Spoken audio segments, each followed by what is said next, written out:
Hello and welcome to the Warcraft 3 audio commentary. This is going to be a 2v2 replay on the map Furbolg Mountain.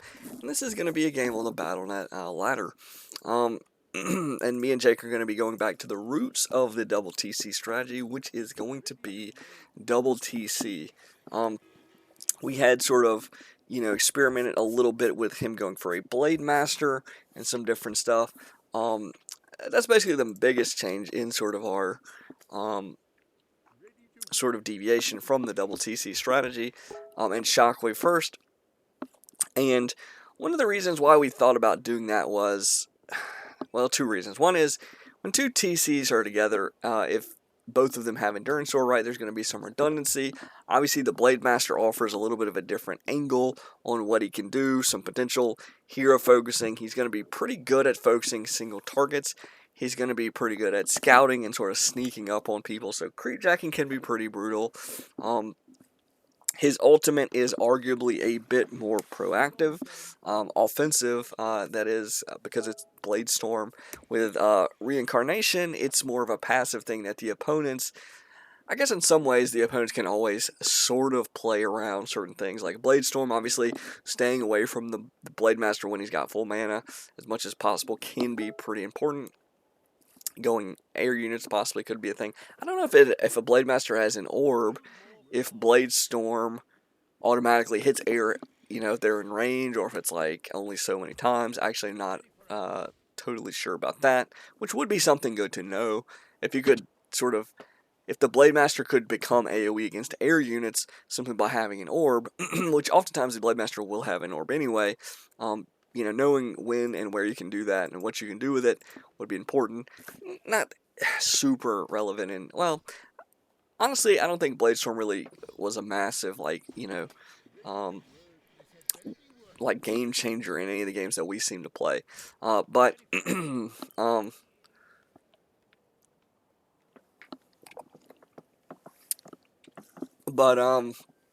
anyways, in this game though, there's going to be a human orc against double orc. I'm going to go Archmage Militia Creeping, and the Footman's going to be poking around. He stays a little bit too long, right? And he needs to pull back when this tower's about to finish. He's not going to be able to cancel this, and either of these towers, he could have sat there and done a bunch of damage to the blue lines, but he couldn't destroy it. So just freely giving up these Footmen, like, he would be better off just to creep quicker with a Footman, honestly. Like, I don't actually, sadly, I tried to redirect the tower attacks, but I still managed to, last hit, I guess, the first Footman with the tower, so not so great. Jake's going to be harassing with Shockwave these peons, right? So he's going to put a bunch of damage in. So basically the idea with the double TC strategy and the strength of it, I think, sort of relies on two things. One is Endurance Aura is a really great aura, so it's a really good secondary ability. It doesn't cost mana. And the other thing is the sort of the raw damage output, potential damage output of Shockwave. A lot of AoE spells have a hard damage cap that is, relatively, some of them are low, some of them are sort of medium, but Shockwaves, I think, is actually probably the highest one that actually has a damage cap.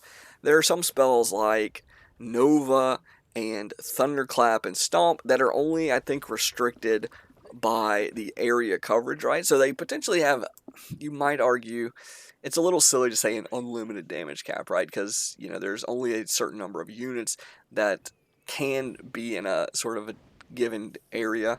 And then you can talk about like the average units that you can hit with these spells, which might be a little bit more sort of closer to the actual truth, the actual value of the spells. Same with Shockwave, right? The max targets, I think, is either 11 or 12, right? Which, and then there's a damage cap that is associated with those number of targets. I think it's like 900, 1600, 2400 or something like that. So I'll look it up at the end of these replays. I'm going to do two replays, right? They're both going to be against the same people. So me and Jake are going to just keep poking at this guy's base. Pink is going to try a sort of fruitless attempt, a futile attempt to tower me. He is going to get towers up. I'm not even going to try to stop these towers, right? What we're going to do instead is just focus on punishing this guy's economy, right? And the reason that I'm going to do that, and we're both going to do that, is once I get demos, again, I've got room to get these barracks. I'm already halfway done my tech, right? As soon as I hit tier 2 and the barracks are done, I can build, assuming I have a war mill and burrows, I'm going to be able to make demolishers, which basically 2 demolishers and the towers and stuff positioned the way they are is basically going to be able to hold this relatively easily, right? I've got spikes for the footmen, I've got spikes for the grunts and the TC, right? So if they want to push into these towers, they are going to get completely shredded, right?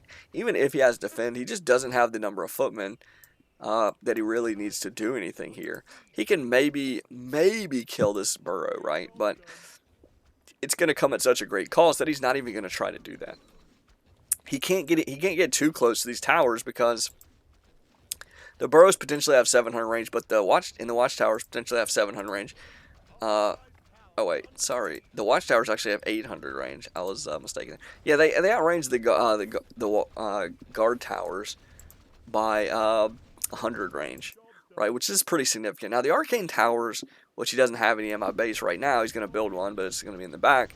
The arcane tower actually has 800 range as well, right? But it has a much lower 8 to 10 damage, right? The DPS is much lower, and it's very fast for the watchtowers, only fast for the arcane tower, right? So, but anyways, the the main sort of takeaway from all this is they're not going to be able to crack this base, right? This, look, 1, 2, 3, 4 towers doing absolutely nothing. If we don't engage near these towers, and I don't need to build buildings out here, and demos or anything aren't in this range, there's basically 5 towers that are doing absolutely nothing, and then 1 tower that is hitting a war mill that is, it's going to take forever to kill. I'm just going to repair it, right? I do need that war mill to stay up, but I mean, it's not really in danger of dying anytime soon. So I just start repairing that and it's fine.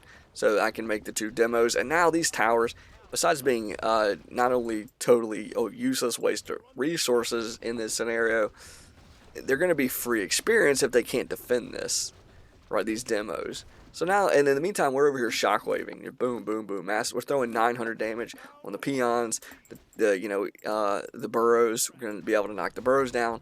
Yeah, they have 600 hit points, and level 1 shockwave on each individual target only does 75 damage. He leaves his footman over here.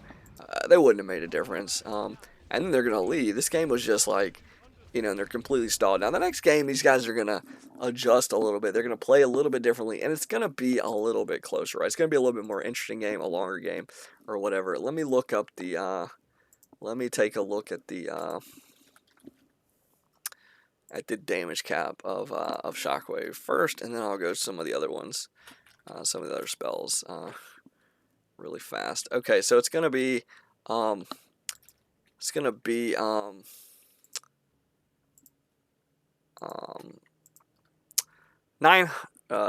1560, and 2400. Not quite 1600, right? But 1560, 2400 for Shockwave. It doesn't come with any debuffs, stun, movement speed, or anything like that. So it's not like Nova or Thunderclap or Stomp or that's pretty much. Let me see. Are there other ones? Impale. Yeah, it's not like these. Impale, Nova, Thunderclap, Stomp. It's not like these abilities with some kind of extra debuff in addition to the damage. If we look at War Stomp, though, for example, the other AoE spell, it only does 30, 60, 90 damage a hit. Well, those sorry, I mentioned the max damage of Shockwave. I don't want to say the max damage, obviously, of that. Shockwave roughly has a unit cap of 12. Stomp can hit any number of units that's in the radius of, an increasing radius of that spell as it levels. But anyways, 30, 60, 90 for the damage. Shockwave does 75, 130, 200, right? So you're talking about like at level 3, 200 versus 900 per target, right? Or 60 versus 130 or 30 versus 75, right? So it's less than half of the damage, but you do get stun of 3, 4, 5 seconds on units, or 2.5, 3 on heroes for stomp. So you're basically trading off half the damage for a stun, which may or may not be what you want, right? If you're doing hit and runs, like really short engagements, right? Especially with just a TC, right? I don't know. It's, a lot of people will say, oh, Stomp is just the go-to. You see in all the replays and stuff, you got like Stomp Hex combos, brutal. You can see those in sort of great effect in a lot of situations. You know, you probably see a lot of like in free for all games and stuff, Stomp coming into play. But the stun, I think, synergizes well with, and again, it's not that, you know, Stomp would never be useful with even the armies that we choose or whatever. It's just a play style and sort of, you know, there's some things you can do with Shockwave that you can't do with Stomp, right? Towers and stuff, building, like base racing. Stomp doesn't offer the same ability, or sorry, the same value in those scenarios where Shockwave does, right? If you can kill like a whole chunk of units with a level 3 Shockwave, or you can stomp them, not kill them, and then have to attack them, right? You know, one is, you know, it doesn't matter if they die, then you don't need to stun them, right? Who cares if they're stunned if they're just gonna die? You know, they would die instead. So, but anyways, you know, let's look at some other AOE spells. You know, Nova sort of uncapped, does 50, 100, 150, so that's, you know, Nova's not the one. We'll do Karen Swarm. Karen Swarm does have a hard damage cap of 400, 700, and 1200, right? So you see, even level 2 Karen Swarm is a damage cap of 700. Level 1 Shockwave, 900. So, you know, and 400 compared to 900. At level 1, it's basically more than twice the damage. It's like, you know, 225% of the damage cap. Was that, did I do the math correctly? Something like that. So, so yeah, you know, and then at level, you know, a level 3, it's exactly 50% of the damage cap of level 3 Shockwave, right? And that's, it's well, that's total, right? So the total, I mean, that's a mass, like double, basically it's double the damage, like, and that's the maximum, right? So you're not always going to be hitting the maximum. So you might say, you know, in an average situation, you know, the maximum, the max isn't going to be as relevant if you're not maxing out Shockwave. And hitting 12 targets, you're not always going to be hitting 12 targets, right? So, but the ceiling for this ability is actually incredibly high. And one of the downsides is it doesn't hit air units that are not webbed or ensnared. So as terms of against anti-air, as an anti-air ability, Karen Swarm is better because it does hit air units regardless of them being webbed or ensnared. It will hit them. It hits, but Karen Swarm does not hit buildings, right? And in the early to mid game, right, there aren't really air units that you need to worry about. In mid game, they start popping up, right? But in the early to sort of early mid game, air units aren't really an issue, right? So if you're trying to you know, sort of, you know, do stuff in the early game and sort of get an advantage early, you know, Karen Swarm versus Shockwave, right? If there's enough units, right, Shockwave will shine. Now at first, there's not typically going to be 12 units to hit all, you know, in every situation, but you want to find those spots where you can hit 12 units, heroes, or buildings, right? Inclusive of all of that stuff, get up to 12. Right, the value is gonna be pretty good. You know, you run in, hit a Shockwave, you know, run back, run up, hit a Shockwave. It's a lot of damage. You know, it's a lot of damage in a really short time. And you know, yeah, like I said, let me look at some other ones. Fork Lightning, for example. Fork Lightning is gonna have a very, very small damage cap because it only hits 3 targets.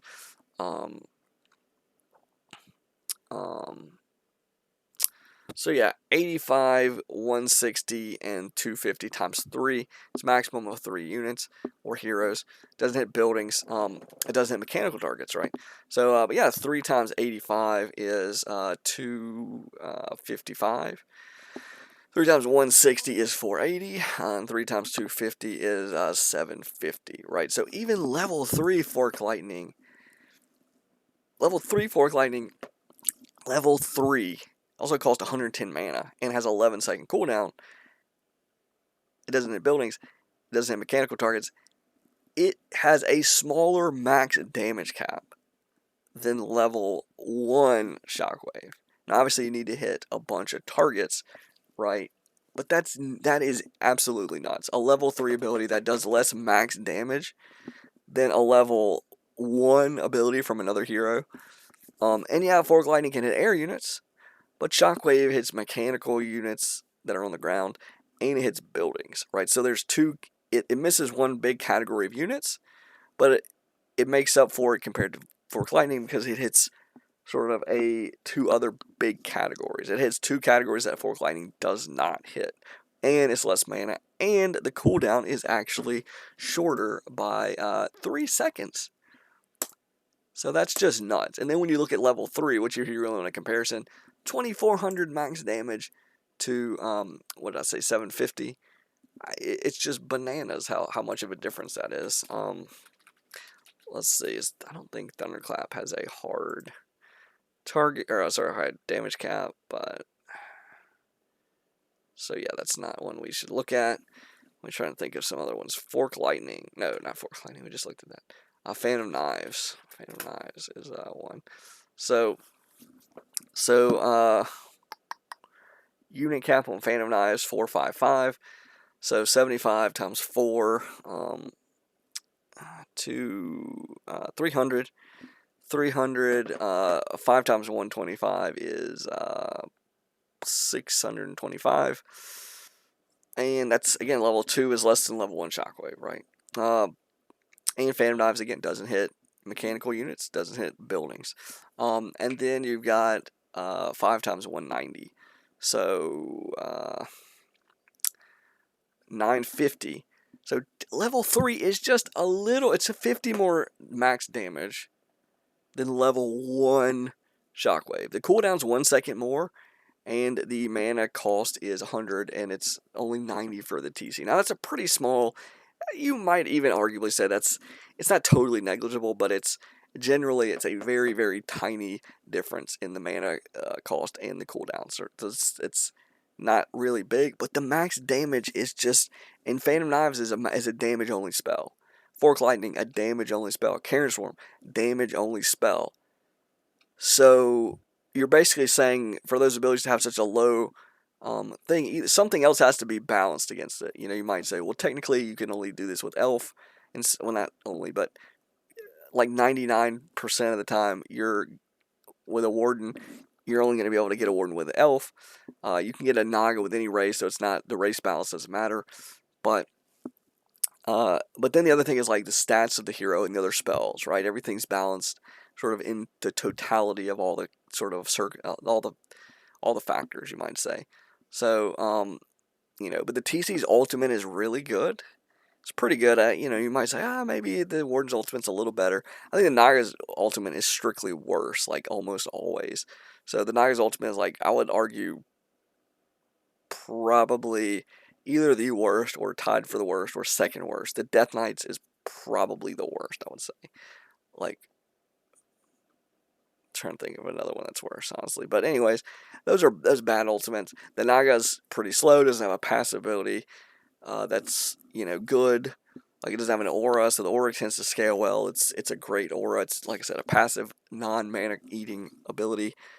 I think heads up, the TC would beat the Naga at level 1. I don't know about every level, but yeah, I think at every point, if the TC is just up against the Naga, right, with either Shockwave or Stomp, I think he probably wins at most levels. Stats-wise, ability-wise, damage burst, even with his only... now, against a Warden, that's not the same. If it, like, prioritizes Shockwave, or sorry, if it prioritizes Shadow Strike, the Warden probably can beat it out. But anyways, all that stuff aside, I think sort of the main point to take away is, and I'm not gonna... There's some other AoE abilities I could look at, but that some of them are channeling, so there's maybe some counterexamples where Blizzard, you know, the max damage may beat it, you know, may beat Shockwave or something. I don't know, but yeah, the main takeaway is a lot of AoE abilities, they just don't offer the same burst potential of Shockwave. A lot of abilities in general, solo, single target or not. I go look at like Death Coil, for example. It's only a single target spell. Yeah, you can heal with it. Yeah, the cooldown is a little bit, I think it's 7 seconds instead of 8. The mana cost 75 instead of 90. 15 mana difference, 1 second. 15 seconds, sorry, 15 mana more for Shockwave, but 1 second less cooldown. Can't heal, but, and Death Coil hits air units, but doesn't hit buildings or mechanical units. But the max damage of Death Coil level 1 is 100. 2 is 200. Level 3 is 300. So, like, your 300 level 3 Death Coil, it potentially does 1/3 of the damage of level 1 shockwave maximum, like hitting the maximum number of targets, the damage cap. If you heal with it, it goes 200 healing, 400 healing, 600 healing. So even then, at level 3, it can heal. It's on a single target, right? So it's a little bit different. But 600 max healing versus 900 max, and that's a level 1 shockwave. 900. Like, the damage you're going to outpace them with, potentially, like, I mean, just on the, in terms of raw damage, right, versus damage or healing, Shockwave wins hands down if it maxes damage, or if it even gets close to max damage. Like, you barely have to hit any, like, 2-3 units, you probably outpace the damage, right? Probably get close. I have to look at the numbers. Maybe 3, 4, 5 units or something, but it doesn't really take anywhere near the max amount. Like, you're on average going to outpace damage-wise versus their healing. Now, it's going to be spread damage, so in so much as that is worse or better is, going to be relative to the situation, right? And also what you can hit. Like, if you want to hit buildings, Death Coil's not doing anything. If you want to heal buildings, Death Coil not doing really much for you there either. So, but yeah, that's sort of the crux of the strategy. Getting those TCs leveled. We do a lot of, like, we didn't really see a showcase of the unit mix here, but in this next game we're going to see a little bit more of the strategy explored, right? What we try to do. In this game, they're going to team up and push, not me this time, but Jake instead.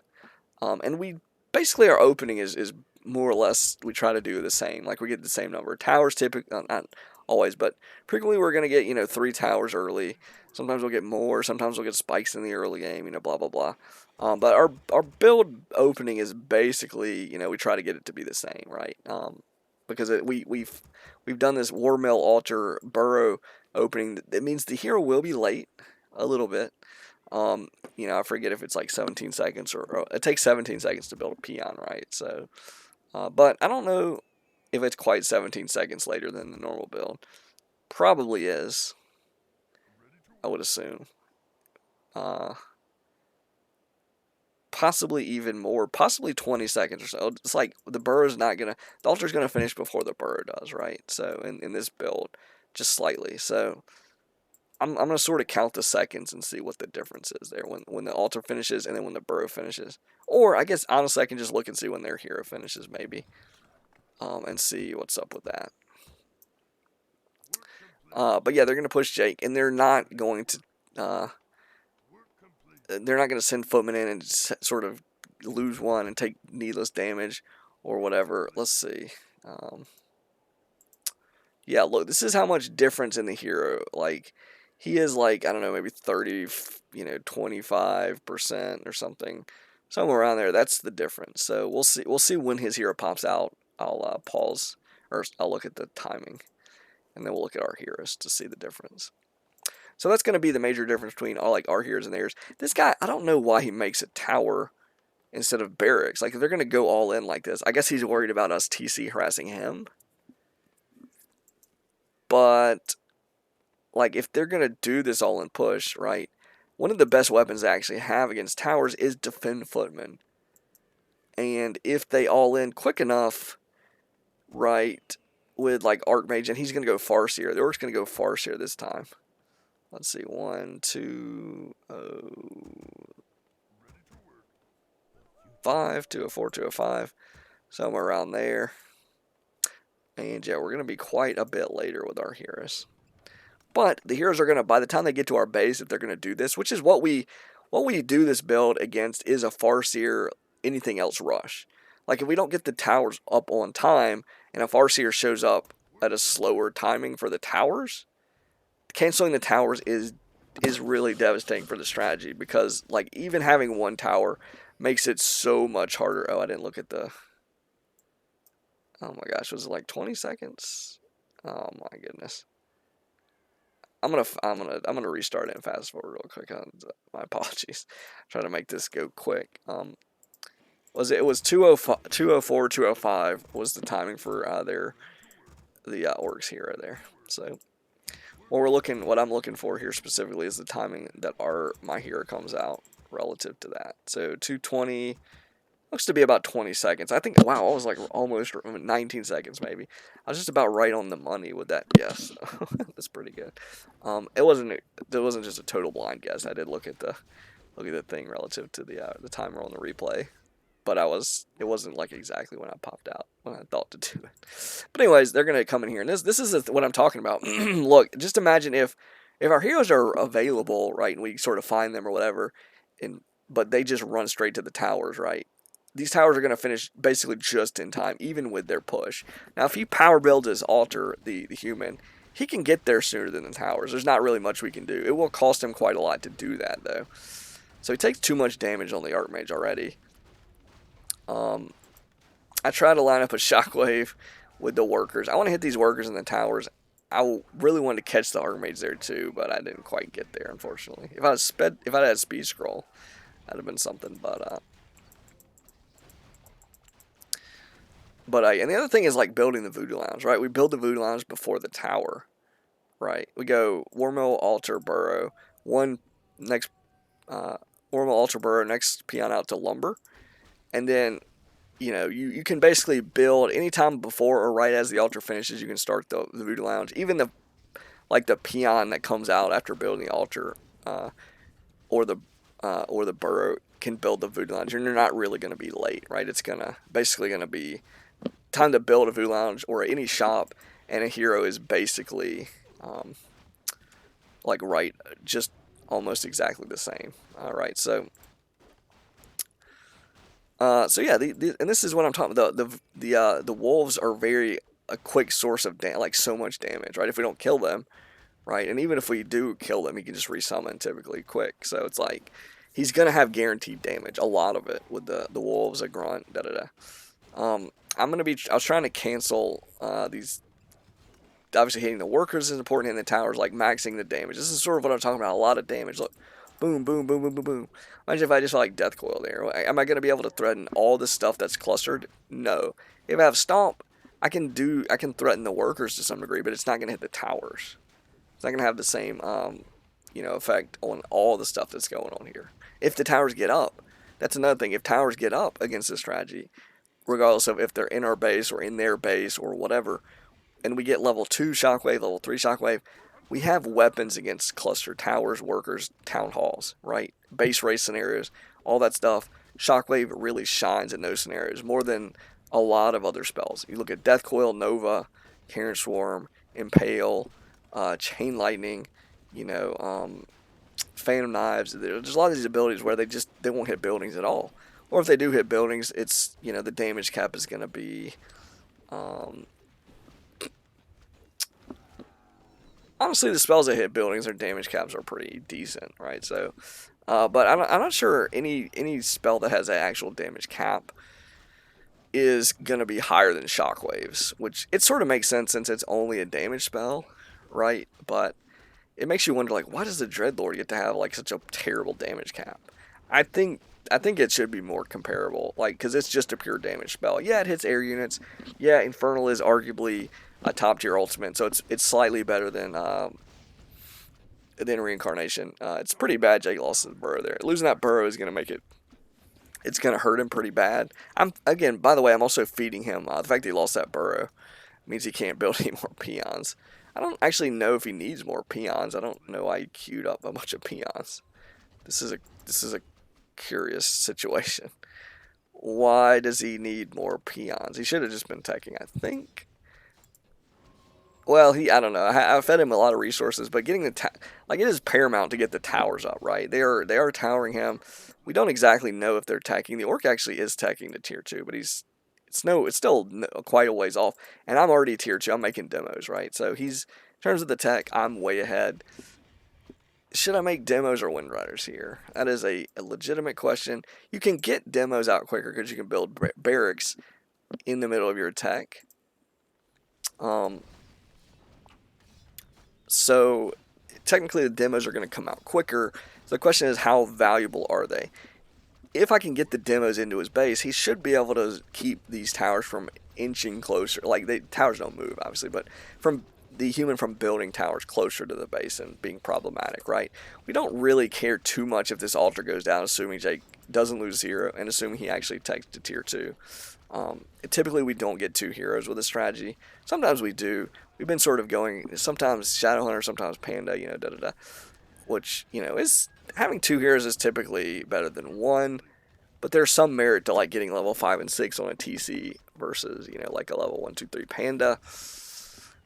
Or Shadowhunter or whatever. I think technically game theory optimal or whatever, like 2 heroes is probably very frequently really good. You can still control like how the experience is sort of distributed if you play in certain ways. Like if you creep with a Panda or you creep with a TC only, right? That's going to only give the experience to the hero that is close to that creeping. So if you want to just level the TC, now you will lose out on the solo hero bonus experience from, as you tech, you get bonus experience if you only have a solo hero. So that's that is something that you will lose. So technically you can never,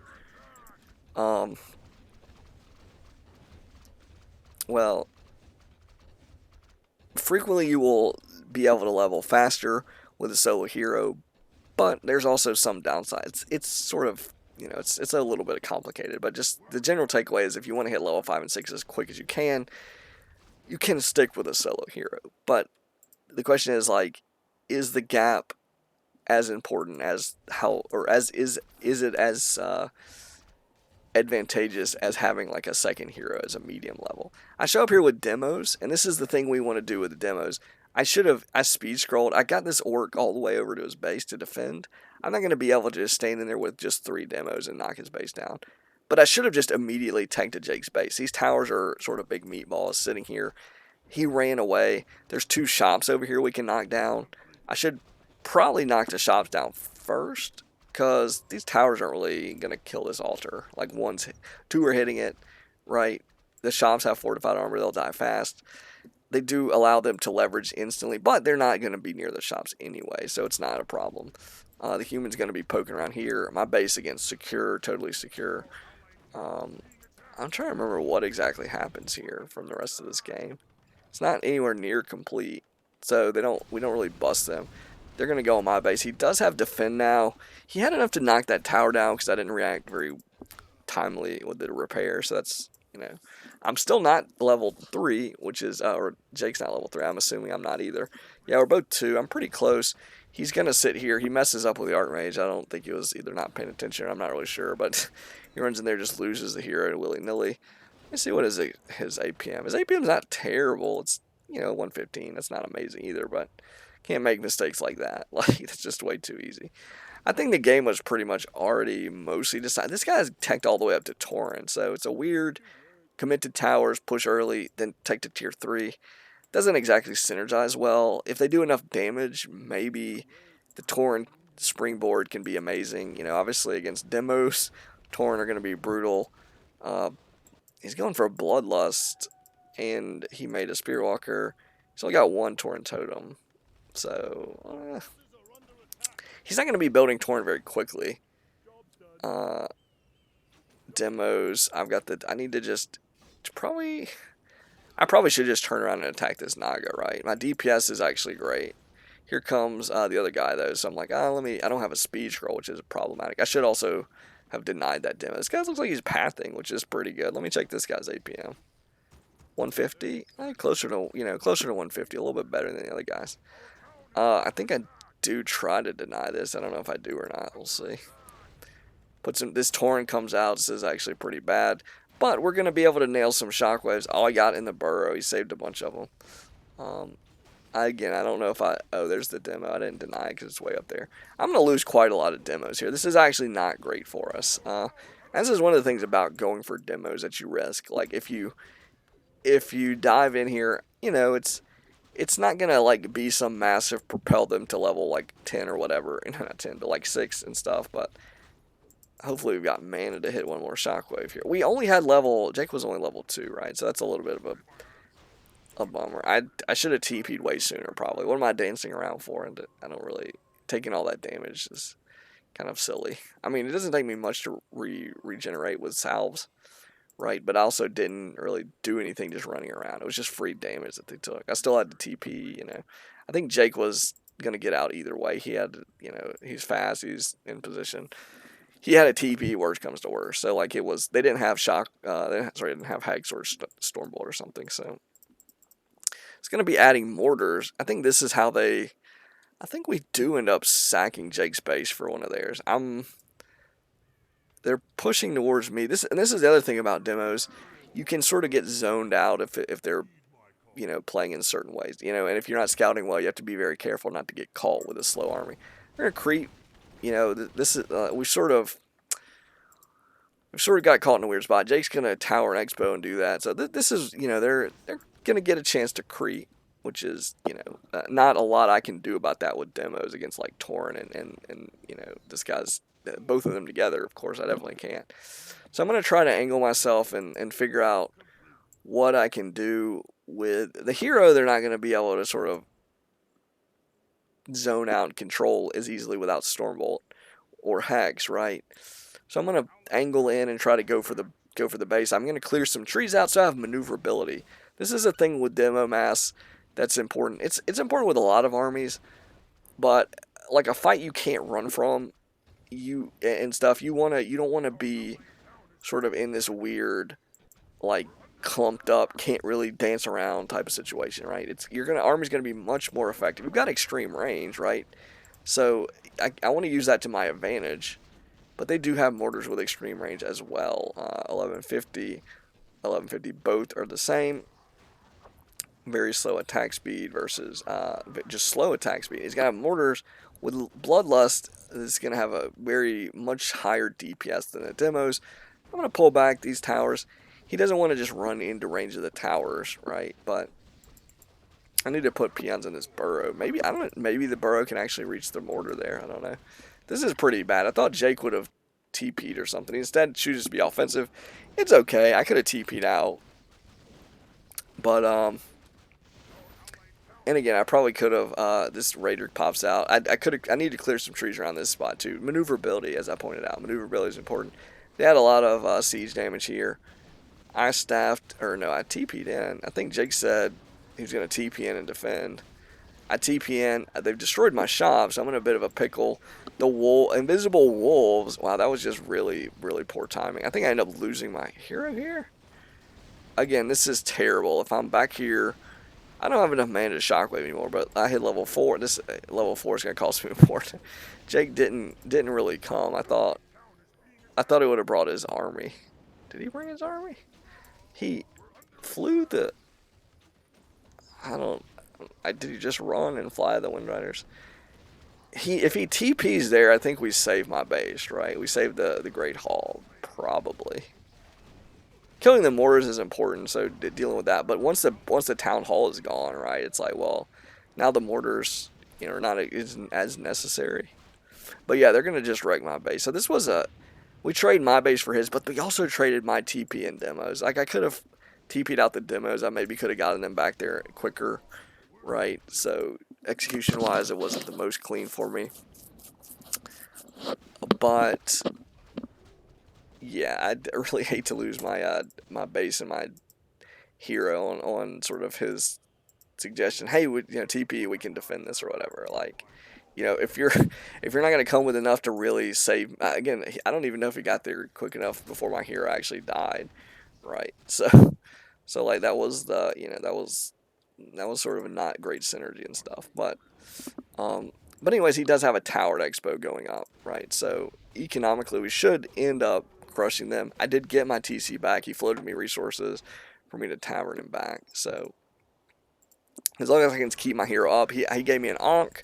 I think I was gonna run back and give him an Ankh, but he TP. That's, whoo, man, you got to be very, very careful. I don't know if that was level. Are these invisible wolves or just level 2? Looks like these are just level 2 wolves. So does he have level 3 chain lightning? That may be actually what he has. Interestingly enough, we don't actually typically we don't go dispel. So, you know, level 3 wolves would actually be very dangerous. But anyways, against air, the wolves are not nearly as good. So I guess chain lightning for the air is maybe what he was thinking. I'm running wild level 4. an Ankh, I need to make sure I do not lose my hero. Like healing potion, TP scroll, important. Maybe a clarity or a heal salve or a speed scroll. You know. But this guy's infrastructure is still up. Mine is completely done. So like they can float, and if they had the same economy, they might actually be able to do some stuff with these workshops. Like tanks. There's so many towers. Like even tanks are gonna struggle. But against the air, tanks are one or two tanks with the rockets decent. Flying machines gonna force Jake into making bats or something. You know, 2, 3, 4, 5 flying machines with the AOE upgrade, gonna sort of be able to contain the Wind Riders. Shockwave's not gonna hit them, so unless they're ensnared. So that's can scout really well with flying machines if everything else is if the air is cleared. But yeah, the Tauren in terms of pushing bases, right? Tauren, small army, not so great. If he hits level 6 with the Farseer, that's a problem for the towers. Everything else, if everything else is knocked down, that can threaten the towers. Blizzard, if he retrains to Blizzard with this Archmage, he can outrange towers with Blizzard, so you got to be careful there. But again, we don't have Dispel, so Water Elementals should be getting decent value. I don't know why he's not casting them now, but yeah, like I said, Jake got this Tower Expo, so economically we should be better off. If the Orc floats the human resources, he has some supply to work with and a barracks and 2 workshops, right? So he can make an interesting mix of units: flying machines, mortars, rifles, footmen. He can, and he's at 9 food, so he can run up to 27 food worth of that stuff, right? So he's got 27 food to work with, and he has a worker. He has a couple of workers. Oh no, he has 1 worker. So technically, he could get himself back in the game with his worker if he gets floated resources. The problem is it's going to be really tricky to do it without us. Like if we kill that worker, that's the end of it, and it's going to be a very slow process. But he can build more farms, and he can utilize his supply up to 50 to avoid the upkeep penalty. So in the sense that they want to get workshop units, tier 1 barracks units, right? He's going to revive his Naga at the altar. And I'm going to see that eventually at some point. I told Jake to get a couple of raiders for pillage. I come over here with it. He gives me control of the 2 raiders. And I'm going to go right on this altar because I don't know what's coming out of that. I should know that it's a Naga, but I actually wasn't paying close attention. I wasn't sure. So it is destroyed before the Naga comes out. And pillage, he's going to have pillage to get a bunch of resources. He's going to get basically half of the resources to build this stuff. I think it's gold and lumber that you get from pillage, but he's going to try to hide that I guess he wants to attack these trees, but it doesn't look like he's even going to use that peasant anyway, so he should have sent it to the orc and then down to here, the gold mine. But and he could, you know what, the orc could have floated 600 gold to the human to get a tiny Great Hall to drop here, and that would have alleviated the slow process of I need to be very careful with this TC because I can't actually revive him anymore with no burrows. But yeah, Jake picked up a panda. He's going to be using it. They've got Purge, which they're nailing us with, it looks like. Yeah, this is the thing about Wind Riders. This is the other thing about this strategy, though. We don't have to... he has a tiny Great Hall in this panda. Hopefully it doesn't lose him. He's item stacked. He's going to block a lot of damage, magic damage stuff on him. But, yeah, like we hit run. All we have to do is throw AoE at him. Right, oh my gosh, he needs to be very careful. This panda died with 162 hit points on a tiny Great Hall. Jake, what are you doing, bro? What are you doing? That was like disgusting to watch. I've done stuff like that before, no doubt, but man, it's so painful. Level 3 wolves. That didn't have to happen, right? I mean, if he just keeps his panda back, like a little bit, gets an item, I could have given him.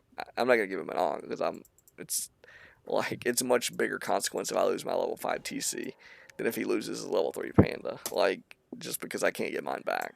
So, but yeah, he just needs to not let that happen. Like, drop the tiny Great Hall, like, somewhere before we engage a battle, typically. But, Anyways, we engage here, and the burst damage, right? It's just that was only one target, so it's like that was kind of stupid, but um, saving it for when he's like in range of stuff, like the peons, the buildings, like he just like it's hard to compete with that burst damage. The Archmage cannot do it. The Farseer can't really do it either. Even with Chain Lightning, it's instant, but it's like it's the damage cap is not the same. Um, so yeah, that was a better effort from them. Obviously, they survived a lot longer in that game and forced us to use units and stuff. And again, we weren't. Me and Jake didn't exactly handle that situation on my base. Obviously, if I just TP out and go attack, we're gonna win a base. Well, we're probably gonna win a base race with Shockwave, even though they have mortars, right? If I have as many demos as he has mortars, right? Even with Bloodlust, we should still do better with Shockwave and his Wind Riders compared to like what did the human? The human did have like I feel like he has like some footmen. The orc had some headhunters or whatever. So like I said, in terms of burst and building destroying potential and stuff, we're in pretty decent shape there.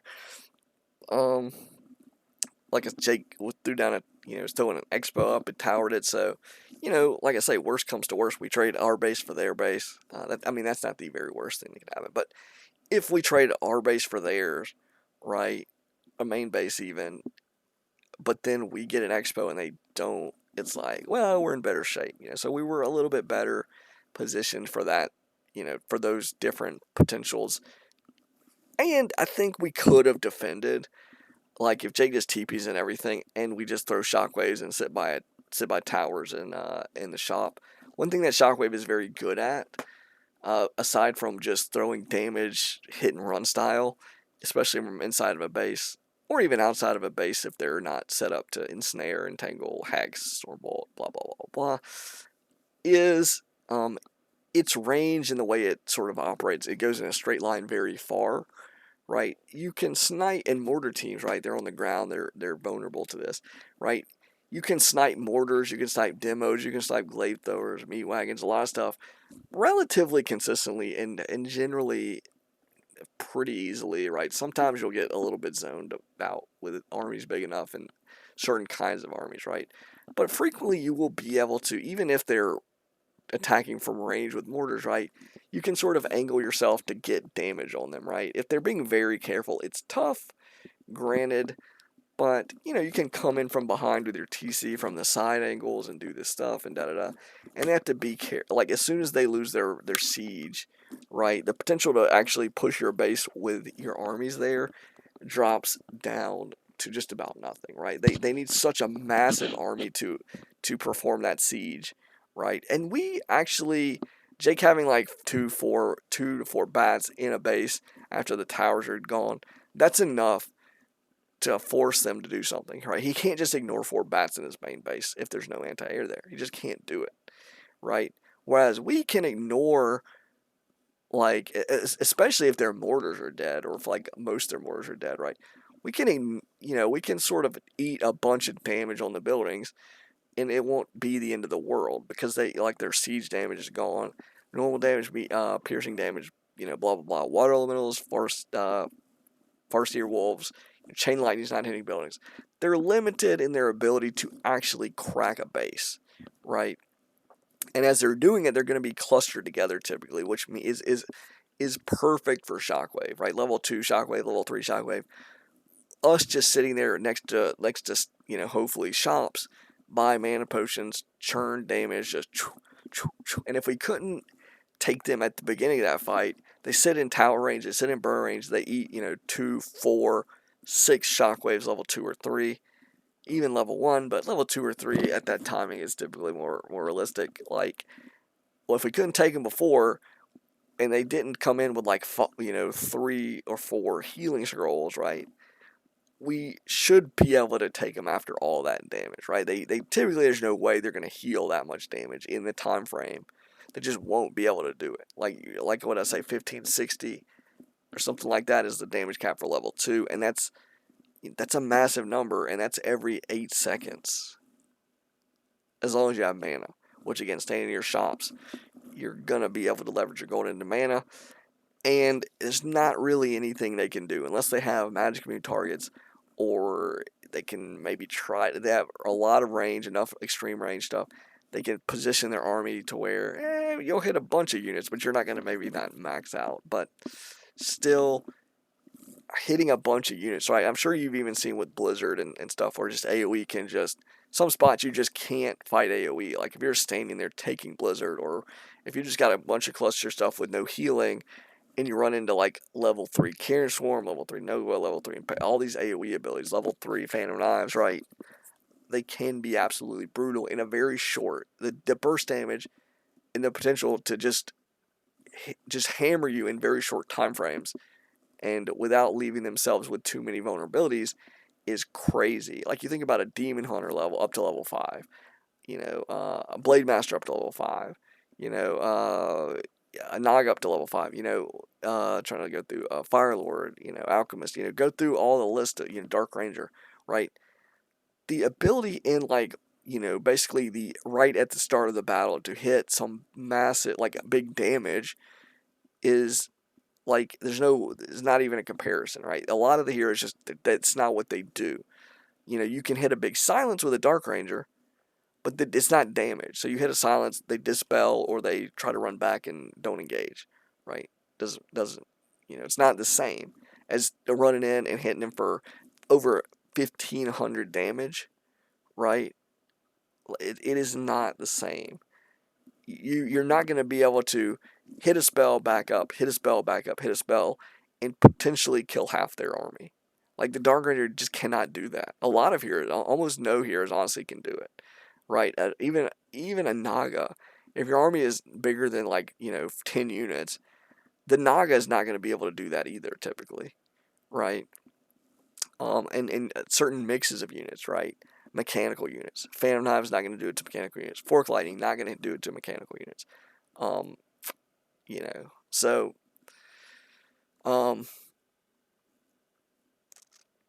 you might say, well, air units, the Shockwave won't. You're right. Air units that are not ensnared or webbed, Shockwave will not be able to wipe them like that.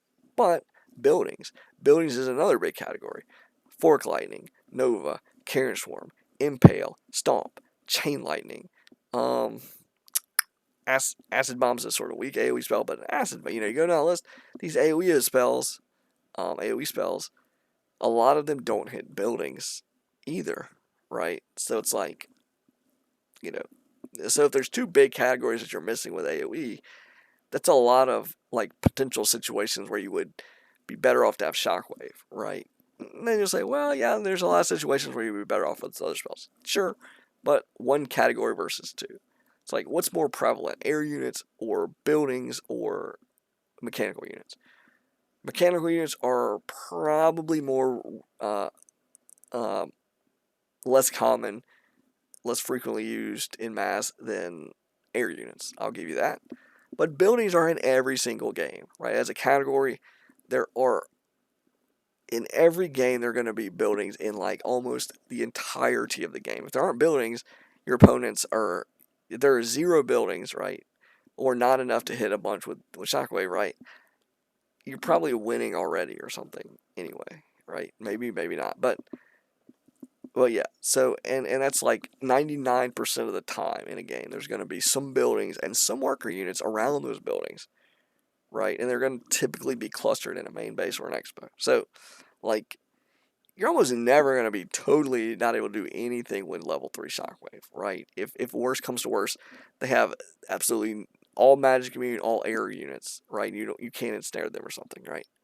You can still run in and hit bases, towers or not, workers or not. Obviously better if you can hit workers and buildings and da-da-da.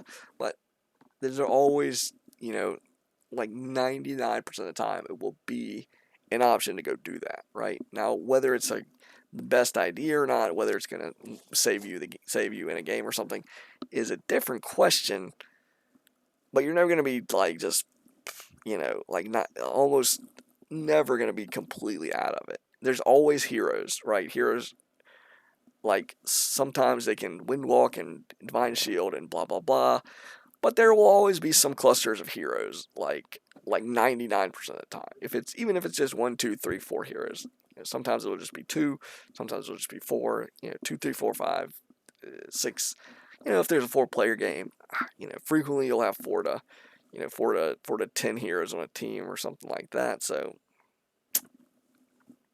you could potentially have 12. So, but anyways, all that stuff said, it's a fun strategy. Running around with like high level TCs frequently against a lot of ground units or a lot of buildings, a lot of workers, right? Is or a decent number of heroes. It's such a strong hit, nuke spell, right? It damage spreads, but the ceiling of the damage is crazy high, crazy high.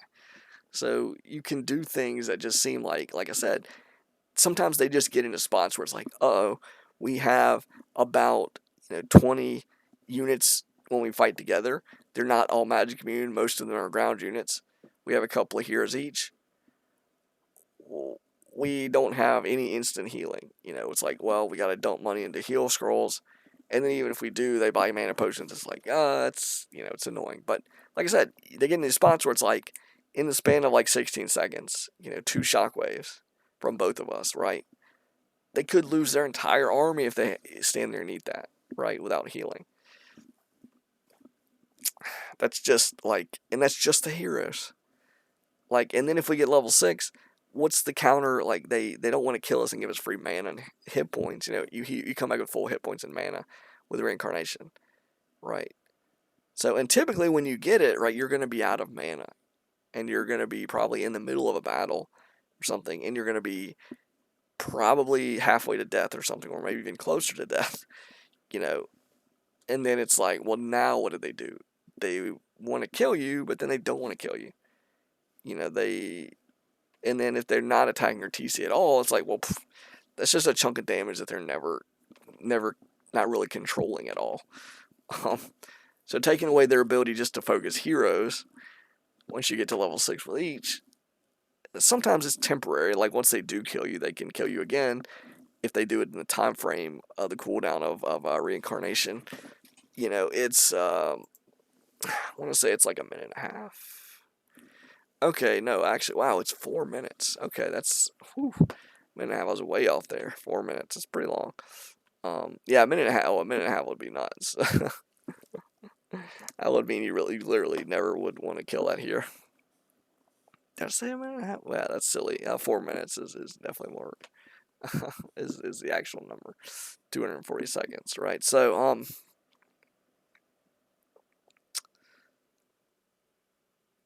but anyways, yeah, like, once you take away that as like a counter, and again, it's not even like, if one of the options for you is to focus one of the highest hit point units in their army with some of the highest armor values and the potential to have items, right? Like, and one of the best armor, like probably the second best armor type in the game. It's not like the best being fortified, right? But hero armor is like the second, probably, I would say. So, the second best armor type, typically high armor, high hit points, right? Items, like, and the potential if they're level 5 that they might hit level 6. None of this is attractive. Even at level 5, it's not generally attractive to focus a TC down. Even at level like 3 and 4, right? You're like, he's starting to get a lot of hit points. Can have some items. They're probably gonna have a TP. So it's like, I'm probably not gonna want to focus that TC down. Whatever. And then they get to 5, and it's just like the same thing. It's like, well, dang, they might hit 6. They have even more hit points than they did at level 3 and 4. Probably have even better items. They have even better armor. It's like, I don't want to do it then. And then it's like, oh, they're level 6. Well, now I don't want to do it because they're going to reincarnate. So it's going to give them full mana and hit points. Like, just. So then you can just send your and you can kill your own TC. Like, they can't. The enemy can't actually stop you from killing your own hero if you want to do that. It's really awkward to do it sometimes. So if you run them into mass towers, that's one thing. If they have a mass towered base or expo, it's like, if you're trying not to kill a hero, I'll send them into those towers and we'll see what's up, but, sometimes, but, I mean, obviously, it does bring you into range of a bunch of towers when you revive, so that's kind of like, might be a terrible idea, but, or you can just kill yourself, at some point, so, if you're really like, well, I want the mana, and I mean, if you're at full health or anywhere near, like anywhere over like 20%, right? I would not suggest you kill your own TC. Just attack with him and go get a mana potion, right? Save that reincarnation for, when they either force them to kill you or just have free attacks. Free attacks. But anyways, that's the strategy. That's some of the ins and outs of the strategy. These two games, these guys were okay. They weren't, their APMs were over 100, right? Their decision making was a little bit questionable. The second game, they had a much better reaction to the strategy. And again, if we played them a whole bunch of times, I think they would realize, probably if we're going to do this all in, the human guy needs to get footman. He needs to get defend. And yeah, it's going to be annoying because the towers, unless they like power build everything with the human, right? The towers will be finished when they show up. We can get spikes. We're going to have shockwave. So if they bring 10, 15 units into the mix with workers and towers and heroes and footmen and da-da-da-da-da, we're going to be hitting max damage shockwaves. If we get our tech off, when the one player gets demos quick, or relatively quick, somewhat quick, I should say. If they go demos sort of exclusively in terms of units of a base that they're tower pushing, if the base build is correct, they should get the barracks up in safe spots, both of them, and get the demos out. And then the towers, if they made towers, are useless. So it's, like I said, it's a really wonky strategy. I would say typically the best way to play against this strategy is to separately creep semi-cautiously, right? Keep an eye on, where if you see an enemy hero coming, if you see two enemy heroes coming, if you're split, right, me and Jake we're going to split, scout as well. So sometimes we'll both be harassing with, our heroes on each, we're going to pair off and one will be harassing one player. The other will be harassing the other player. But that means, it's pretty linear and predictable what can happen there, and especially once you see that I've got Shockwave, right, and Jake has Shockwave, you can play around that, accordingly. And you don't want to let the TC snipe with Shockwave any units, whether they be creeps or your own units. You always see that they have heal salves and clarity potions, but they're not going to be creeping.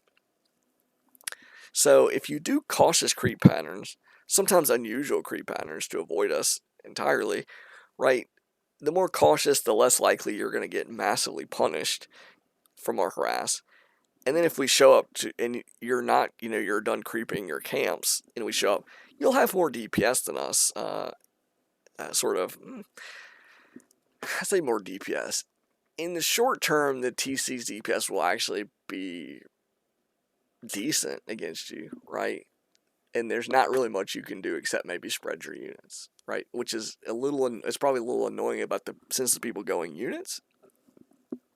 And it seems really weird. It's like, I've got a hero and items and, several units, and he has not one unit. But in the short burst damage category, the TC for a long time actually will be right there with the armies. The problem is, once he's out of mana, it changes dramatically, right? Then obviously the unit's DPS is going to add up, and the other hero with items and stuff, and maybe level 2 or 3, is going to outpace the TC. So now obviously Clarity Potion will allow them to sustain the mana and keep it up a little bit more, right? But if you can cancel the Clarity Potion, cancel the heal salves, and just not let them steal big creeps, don't let them steal any items, don't let them kill any footmen or militia or whatever, you're going to go a long ways to being in decent shape, because it's hard. We're going to have to try to exert leverage with just level 1 TCs. Yeah, we have items, we have heal salves, clarity potions. Yeah, a lot of times we'll pick up boots of speed. Sometimes we'll pick up staff of teleportation. But still, we have only level 1 TCs with a limited mana pool and no items no items that we crept for, right? So the only items we get are healing salves and clarity potions and possibly boots, possibly staff. Circlet of Nobility is a pretty good item. I don't always get it, but if I'm gonna get boots, I'm probably I can't afford boots and a circlet, right? It's kind of but Boots in a circular are probably fine too. Like, it's 175 gold. Like, might as well leverage the gold for something, right? Because for a bit I won't be able to build like units. Same with Jake. So yeah, in terms of fending off that early push and stuff, though, like the shockwave again, they sort of get into this thing where it's like, well, we have all these units and they don't. Well, why can't we just push through? It's like, well, we have towers at the spots you want to push, which towers tend to be pretty efficient. A lot of times we'll get spikes.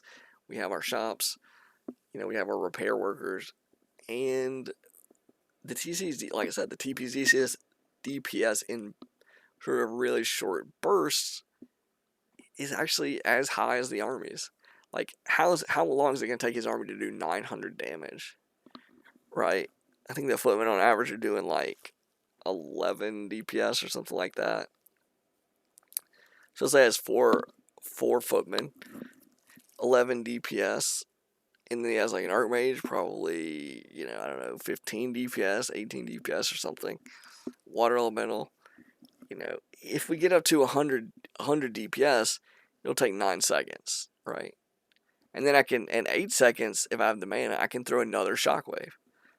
So then in basically the span of like 8-9 seconds, even without accounting for the TC's regular attacks, right? A single TC can do, and again, 900 is a max. So you're like, well, you don't have 12 units. Okay, that's true. 900 is a highball number. But potentially, 5 footmen, water elemental, an archmage, another person's army, another base, some creeps, whatever. It's like the damage output is, even if you only say you hit, half, like 450. Like, if you do 100 damage with your whole army DPS, it's still 4.5 seconds to, get up to 450 damage. So it's like, and then, like I said, that's half. So, basically hitting 6 units. So yeah, it's like, but the main thing is that, like, that's to match it. You have to sit there and hit stuff for that, let's say 4.5 seconds or something. So yeah, and then some people go like, oh, let's, have all these things to say and stuff. It's like, yeah, on open ground, that it's going to be a little bit hard to totally control the enemies to contain them, especially if they are sneaky or if they're very, smart and cautious and reactions are good, right? They probably don't want to surround until they see Shockwave, but then surrounding the heroes, right, if they don't have a staff or whatever, is pretty big. No stomp to worry about, so go for it. It's a little bit weird to say, oh, just go for it. Like, if you don't see them Shockwave, you better be very cautious about surrounding a TC. Because Stomp is is about one of the best things they can do in that spot if they get surrounded. Stomp or Thunderclap, basically. So, I guess you could say, well, Divine Shield or Shadow Meld. But anyways, in terms of like, it's one of the better spells, we'll say. Maybe not the best. Blink, Divine Shield, Shadow Meld, But yeah, anyways, though, that's going to be the end of this audio. We can look through the tabs here a little bit if you're curious. We've seen the heroes, or, 4 hero kills for Jake, 2 for me, 2 for this guy, Excuse me, unit kills. Wow, I didn't get that much. Oh, he got a second hero. That's probably a part of that. He had the expo and was able to churn out way more units, I'm sure. Yeah, 8,700, 8,500 to 15,000. Oof. Massive difference. Almost twice as well. Not quite, almost twice as much, but about 6,300 gold more. So, significant amount more. Units, largest army, 47 for me. Underoak keep 65 for Jake. 54, 36 for them. Units killed. Jake were kills there. Buildings killed. Excuse me. Buildings raised. 14 for me. 11 for Jake. Mass demos tend to do that pretty well. 5 and 10 for them. So 15 versus 25. 10 buildings less. Pretty good. Like I said, the gold situation, Did this guy expand too? 13,558. Maybe he did. Interesting. But or wait, no. Actually, Jake was like having to like repair and do all this stuff, so that's probably well, no, because he got more than us too, so he must have expanded. Seemingly. I wasn't paying close attention to see, but so yeah, that was a more interesting game. Like I said, the strategy. I'm a big fan of the TCs. I do, and I do like these weird like timing slash oddball. Like not a lot of people go shockwave first, I'd say. So it's like utilizing things that are unusual or look goofy or whatever. And you're like, oh, massing towers is cheesy or annoying or da da da da. It's like, okay, yeah, it's trolly, it's protocol, quote unquote. Cubing, some people say cubing, but I don't think cubing is a bit of a more specific thing. That's not not what we do. Like making cubes of towers and spots and stuff is like is real. Honestly, I don't know if I've ever seen what was called the cubing strategy, and at least in the how it was defined where I saw it was like making a cube of towers and sort of open ground or something. Like I don't like hardly ever see stuff like that. So now obviously making like a corner of a base tower is a certain thing. So if you want to call that cubing, okay. But anyways, it's just a strategy. It has downsides. It's not really my go-to in terms of like if I'm playing by myself. Typically like to try to get that edge early, which means tier 1 units. I think the downside of towers is exploitable because they are fixed, at least with org, they are a fixed structure in terms of fixed location, which means if they're just totally avoided, I guess that might be the effect of the cost of building them. It's like, well, now nobody's ever going to attack you, or at least they're not going to attack you for a long time potentially. So these games sort of belie that. Like they immediately rush regardless of the towers both times, but like a lot of players that are competent are gonna be like, oh well, especially in like a 4s or a 4v4, 3v3 or whatever context, they're like, even in 2v2, if the other person didn't tower and one person did tower, well, that'll be an opening. Same for 3s, same for 4s. That's the idea. So it's like, you may build these towers and not get attacked for a long time, but your army will also be smaller, or your attack will be delayed, or you won't be expanding. There's all these different factors that are related because you've got a fixed amount of resources, and arguably a sort of constrained, maybe not totally fixed, but a fairly constrained limit on the speed that you can harvest gold and lumber in the first 5 minutes of the game, right? You can take steps to expand faster or slower depending on your race, and how much resources you want to devote. You can do it riskily with no towers, or you can spend much resources on towering your main and your expo, or just your expo, lightly towering either or both, heavily towering either or both, and all these things have an impact in the game, right? The main sort of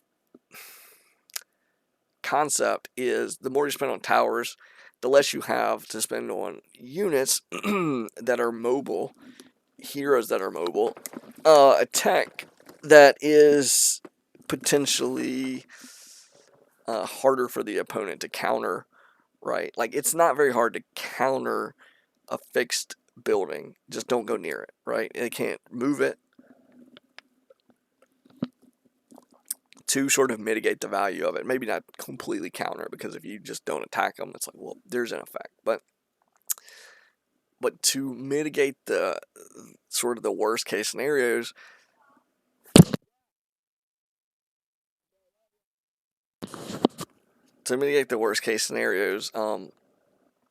you can just avoid them, right? It's not very complicated.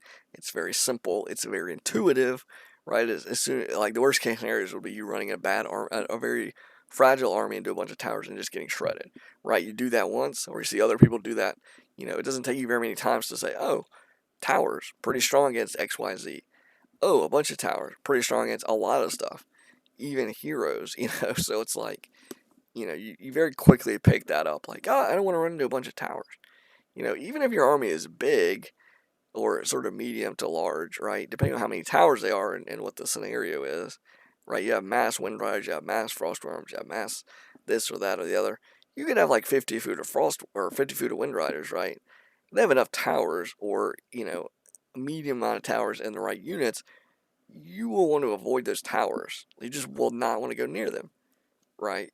And that's smart. Like I said, it's smart, intuitive, and generally, what's the word? Generally, it'll be something better for you to do. In the event that everybody on a team towers, well, they've all devoted resources that are fixed, so map control should be hard for them to do. Taking initiative should be hard for them to do. So you have to play accordingly, right? It's like, just go creep all over the place. They should have a smaller army, right? They shouldn't be able to stop you. So now there's obviously, that's not the end of the story, because they're probably tacking up to something. They might be expanding. You got to keep pace with expos. Da da da da. Unit choice, hero choice, positioning. It's like I say, lots of things that can go good or bad. So, but anyways, it's gonna be the end of this audio. ScryMind signing out.